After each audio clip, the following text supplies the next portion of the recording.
Hi guys, it's Dave with House Flipping Spreadsheet, and you're watching a quick case study on how you can do a rehab analysis in just a matter of minutes using some of the different tools and tricks that we've got built into the House Flipping Spreadsheet.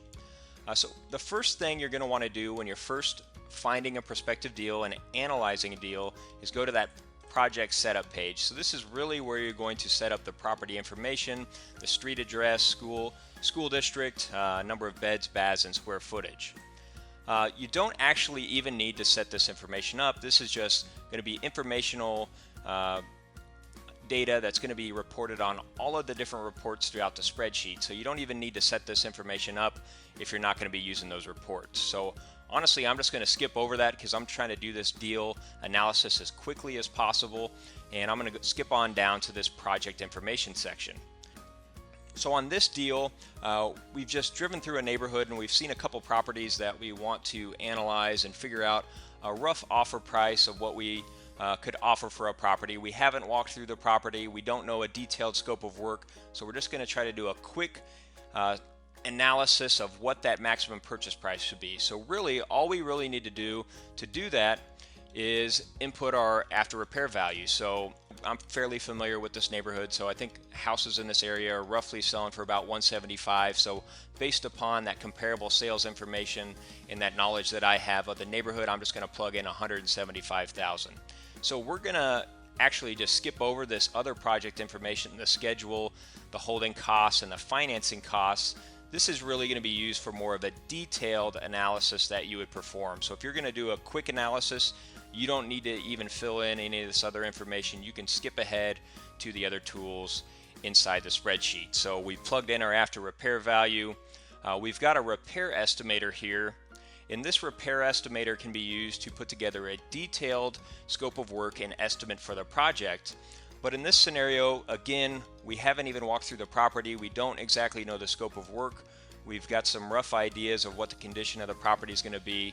So we're just not even ready to put together a detailed estimate. So we're actually going to skip this altogether as well. And we're just going to move straight over to the Rehab Analyzer. So this is really your overall dashboard that you can use to help you analyze a deal. And you'll notice we've got the buying costs, holding costs, selling costs here. We've got a repair costs in the middle as well. And then we've got our profit on the right hand side. Basically what this tool is doing is it's taking your after repair value, subtracting your buying costs, your holding costs, your selling costs, your repair costs, and your repair contingency, and your rehab profit to give you that maximum purchase price. So in this scenario, we don't want to get into a detailed analysis of the buying, holding, or selling costs.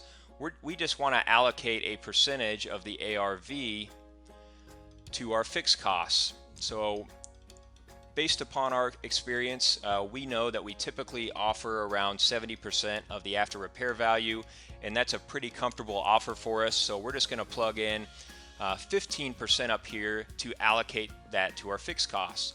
So you'll see now the detailed information has gone away, and you can see at the bottom that it's showing $26,250 in fixed costs, which is exactly 15% of the after repair value. So now we've allocated 15% of the after repair value to our fixed costs, and we're really ready to move on to the next section, which is going to be our repair costs. So this property, based upon some pictures that we've seen online and just kind of peering through the window, it looks like it's going to need a pretty full rehab. So we're going to need a new kitchen, new bathrooms, new finishes throughout. So you've got a couple different options here. You don't have to go through a detailed analysis. You could actually just start throwing some numbers in here for budgets for your different scopes of work. So it looks like we're going to have to do about $1,000 worth of demolition here. The roof does look like it's in fairly bad shape, so I'm going to plug in $5,000 for that roof. We've got a new kitchen up here, so I'm going to plug in $5,000 for the kitchen cabinets. And then you can plug in another $2,000 or so for the appliances down here. So you can kind of see how you can start to quickly put together a budget just based upon the scope of work. Or you can be even more basic than that, and you can select lump sum, which will allow you to input a total repair cost estimate down here below. So in this scenario here, based upon what I've seen and based upon the square footage, I think it's going to probably take about $45,000 to rehab this property. So I'm going to plug in $45,000 as my total repair cost estimate here. I'm going to plug in a little bit of contingency since I haven't even seen the project. There's probably a good chance there's something that I'm missing, so it might end up being closer to $50,000 when we're all said and done. And then I'm going to go up here to our profit. So really the last thing that we need to analyze is going to be our rehab profit. So right now we're plugged in at 15% of the after repair value. So you can see we've got the same amount allocated for our fixed costs as we do for our profit. We've got 15% for fixed costs, 15% for profit. So 30% of the after repair value is currently being allocated to those fixed costs and profit.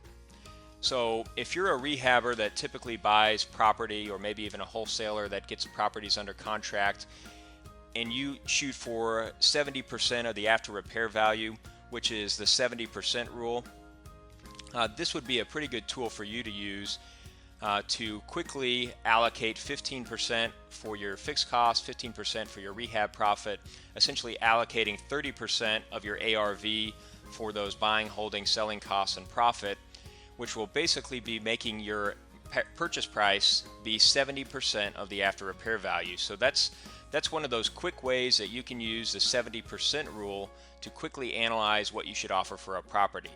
So now you can see we've done a pretty quick analysis of a property. It's a pretty high level analysis, so we haven't really gone into that detailed information, but this will get us a starting point for what that purchase price is going to be. We can contact the seller of the property, get in touch with them, see if we can walk through their property and put together a detailed scope of work of what we think it's going to take to rehab the property. That's when we would go back to the repair estimator, do a detailed repair cost estimate of what we think it's going to take to actually rehab the property, maybe plug in some of these detailed buying, holding, and selling costs. And then once we get a little bit more comfortable with that purchase price, we will go ahead and make an offer to the owner. So that's just a quick overview of how you can do a quick analysis using the House Flipping Spreadsheet. If you have any additional questions or anything, feel free to shoot us an email or give us a call.